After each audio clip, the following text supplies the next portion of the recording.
میں یہ بھی آپ کو بتانا چاہتا ہوں کہ جماعت میں شورا کا طریقہ کیا ہے. جماعت اسلامی میں شورا کا طریقہ یہ ہے کہ ہم اپنی پوری تاریخ میں شاید 2-4 مرتبہ ہمارے ہاں ووٹ لے کر فیصلہ کیا گیا ہو کہ کثرت رائے کی جائے. ہم نے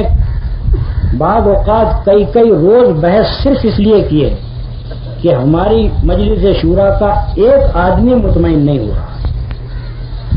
پوری جماعت مطمئن ہے ایک فیصلے سے، ایک آدمی مطمئن نہیں ہو رہا. ہم نے کہا نہیں، اپنے ایک آدمی کو ہمیں مطمئن کر کے فیصلہ کرنا ہے،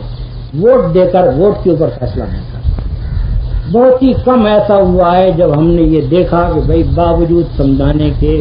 کئی دن بحث کرنے کے ایک آدمی یا 2 آدمی نہیں مان رہے، تب مجبوراً ہم نے کثرت رائے سے فیصلہ کیا. ورنہ جماعت اسلامی میں ہمیشہ متفقہ فیصلے، اور اسی کا نتیجہ یہ ہے کہ مجلس شورا میں جو فیصلے ہو گئے ہیں پورے اطمینان کے ساتھ پوری جماعت اس کو لے کر چلی ہے،